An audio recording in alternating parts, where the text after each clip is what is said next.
warahmatullahi wabarakatuh. Halo guys, perkenalkan nama saya Amelia dengan NIM 23160119 dari Program Studi Pendidikan Guru Madrasah Ibtidaiyah STAIN Mandailing Natal. Nah, pada kesempatan kali ini saya akan menjelaskan atau mempresentasikan proposal penelitian tindakan kelas saya yang berjudul Penerapan Media Miniatur Tata Surya untuk meningkatkan fokus belajar siswa pada materi tata surya di SD Negeri 027 Huraba. Dengan latar belakang masalah saya yaitu awal mula saya tertarik mengangkat topik ini karena saya melihat di lapangan pembelajaran di sekolah dasar itu masih sering banget pakai metode ceramah saja. Nah, guru menjelaskan, siswa dengar, terus akhirnya siswa jadi cepat bosan dan kurang fokus. Nah, khususnya di mata pelajaran IPA. Materi tata surya itu kan sifatnya abstrak ya, susah dibayangkan kalau cuma dijelaskan secara lisan doang. Nah, siswa SD itu masih berada di tahap berpikir secara konkret. Jadi mereka itu butuh sesuatu yang bisa dilihat dan diraba langsung, bukan cuma dibayangkan doang. Nah, dari situ saya berpikir kalau saya pakai media miniatur tata surya jadi semacam model 3 dimensi gitu yang memang gambarkan planet-planet dan posisinya. Nah, siswa itu bisa lihat langsung, mengamati langsung, bahkan berinteraksi dengan objeknya. Nah, harapan saya ini bisa membantu mereka lebih fokus, lebih paham materi tata surya. Nah, kemudian identifikasi masalah saya yaitu dari latar belakang saya identifikasi beberapa masalah. Siswa itu kurang fokus saat menerima materi tata surya pembelajaran. Masih didominasi metode ceramah yang membosankan. Nah, kemudian guru belum optimal menggunakan media pembelajaran yang menarik. Nah, materi tata surya itu sifatnya abstrak, jadi susah dipahami siswa. Kemudian rumusan masalahnya, berdasarkan itu saya rumuskan 2 pertanyaan. Yang pertama, apakah penerapan media miniatur tata surya bisa meningkatkan fokus belajar siswa pada materi tata surya? Yang kedua, bagaimana peningkatan hasil belajar siswa setelah pakai media miniatur tata surya ini dalam pembelajaran? Nah, kemudian tujuan penelitian. Tujuan dari penelitian ini ada 3. Yang pertama, untuk mengetahui bagaimana penerapan media miniatur tata surya dalam pembelajaran IPA. Yang kedua, untuk meningkatkan fokus belajar siswa pada materi tata surya. Yang ketiga, untuk meningkatkan pemahaman siswa terhadap konsep tata surya itu sendiri. Nah, kemudian manfaat penelitian. Penelitian ini saya harap punya manfaat baik secara teoritis maupun praktis. Secara teoritis, semoga bisa jadi kontribusi buat pengembangan ilmu pendidikan, khususnya soal penggunaan media pembelajaran. Media pembelajaran konkret di SD terutamanya. Dan kemudian secara praktisnya manfaat macam-macam untuk guru. Ini bisa jadi referensi media pembelajaran yang inovatif. Nah, untuk siswa ini bantu mereka lebih fokus, aktif, lebih mudah paham materi tata surya buat sekolah. Nah, kemudian untuk sekolah ini bisa naikkan kualitas pembelajaran dan hasil belajar siswa.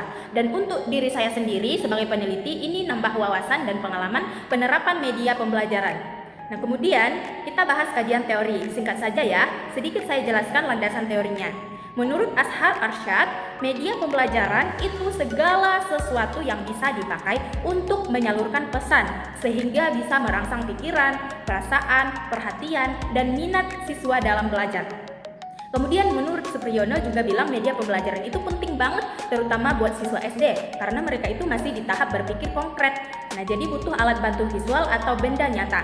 Nah, media miniatur tata surya yang saya pakai di sini itu bentuknya 3 dimensi, menggambarkan susunan planet beserta posisi gerakannya. Biar mendekati bentuk aslinya, untuk metode pembelajarannya saya gabungkan dengan problem based learning. Nah, jadi siswa diajak menyelesaikan masalah secara nyata, berkelompok dan juga model discovery learning. Nah, di mana siswa ini menemukan sendiri konsep lewat pengamatan terhadap media miniatur tata surya yang saya berikan. Nah, guru di sini lebih berperan sebagai fasilitator. Kemudian kerangka berpikir dan hipotesis tindakan, jadi alurnya begini. Pembelajaran tata surya yang abstrak dan cuma pakai ceramah bikin siswa bosan dan kurang fokus. Solusinya, saya kombinasikan media miniatur tata surya dengan metode PBL dan model discovery learning. Plus dibantu LKPD untuk mengukur pemahaman siswa. Nah, hipotesis tindakan kelas saya adalah jika media miniatur tata surya ini diterapkan dengan metode problem based learning dan model discovery learning, maka fokus belajar dan hasil belajar siswa ini akan meningkat dengan kategori baik. Sekarang saya masuk ke bagian metodologinya ya. Jenis pendekatan penelitian ini menggunakan jenis penelitian tindakan kelas atau PTK. Jadi, penelitian ini dilakukan langsung oleh guru sebagai peneliti di dalam kelas dengan tujuan memperbaiki kualitas pembelajaran secara berkelanjutan. Pendekatannya gabungkan kualitatif dan kuantitatif. Nah, kualitatif ini untuk mendeskripsikan aktivitas guru dan siswa, kuantitatif ini untuk mengukur peningkatan hasil belajar siswa lewat nilai dan tes dan LKPD juga. Lokasi dan waktu penelitian ini dilaksanakan di SD Negeri 027 Rapa pada semester genap tahun ajaran 2026. Saya pilih sekolah ini karena dari observasi awal siswa di sana memang kesulitan memahami materi tata surya dan kurang fokus, plus penggunaan media pembelajaran masih terbatas. Kemudian kita akan membahas subjek dan objek penelitiannya. Subjeknya adalah siswa kelas yang mengikuti pembelajaran IPA materi tata surya. Objeknya penelitiannya meliputi fokus belajar siswa, hasil belajar siswa, aktivitas siswa dan guru selama pembelajaran, serta penggunaan media miniatur tata surya itu sendiri. Desain penelitian, saya menggunakan desain model Chemist dan MC Taggart yang terdiri dari 4 tahap: perencanaan, pelaksanaan, tindakan, observasi, dan refleksi. Penelitian ini dilakukan dalam 2 siklus. Di siklus pertama, saya menyiapkan modul ajar, media miniatur, tata surya, LKPD, dan juga instrumen observasi, lalu melaksanakan pembelajaran. Hasilnya ini siswa mulai tertarik dan fokus, tetapi masih ada yang kurang percaya diri untuk bertanya dan pengelolaan waktu belum maksimal. Makanya di siklus kedua, saya perbaiki itu. Petunjuk LKPD saya perjelas. Waktu itu saya atur lebih baik dan saya beri motivasi lebih ke siswa supaya berani bertanya. Hasilnya jauh lebih baik. Siswa lebih fokus, aktif, berdiskusi, dan hasil belajarnya itu meningkat ke kategori baik. Teknik pengumpulan data, saya mengumpulkan data lewat 3 cara. Observasi untuk melihat aktivitas guru dan siswa, yang kedua tes lewat LKPD dan soal evaluasi, dan yang ketiga dokumentasi, foto kegiatan, modul ajar, nilai siswa, dan instrumen observasi. Nah, instrumen penelitian, instrumen yang saya pakai dan lembar observasi guru pengawas terhadap saya sebagai peneliti, lembar observasi terhadap siswa, LKPD, dan soal evaluasi teknik. Analisis datanya, saya analisis dengan 2 cara, yaitu analisis kualitatif untuk mendeskripsikan aktivitas guru dan siswa dan fokus belajar siswa. Analisis kuantitatif untuk menghitung nilai siswa dengan rumus nilai siswa dibagi skor maksimal dikali 100 atau di rata-rata. Kategorinya 86 sampai 100 itu sangat baik, 76 sampai 85 itu baik, 60 sampai 75 itu cukup, dan di bawah 60 itu kurang. Indikator keberhasilan penelitian ini dianggap berhasil kalau fokus belajar siswa itu meningkat.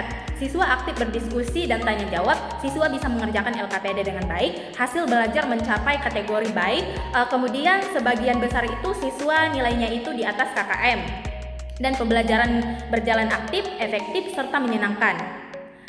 Kemudian sebagai penutup, jadi kesimpulannya lewat penelitian tindakan kelas ini saya membuktikan bahwa media miniatur tata surya kalau dipadukan dengan metode problem based learning dan juga model discovery learning bisa jadi solusi efektif untuk meningkatkan fokus dan hasil belajar siswa pada materi tata surya yang selama ini terasa abstrak dan sulit dipahami.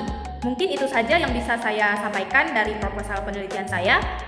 Saya menyadari proposal ini masih jauh dari kata sempurna, jadi saya sangat terbuka untuk kritik dan saran yang membangun dari teman-teman ataupun ibu. Terima kasih atas perhatiannya. Kurang lebihnya saya mohon maaf. Wassalamualaikum warahmatullahi wabarakatuh.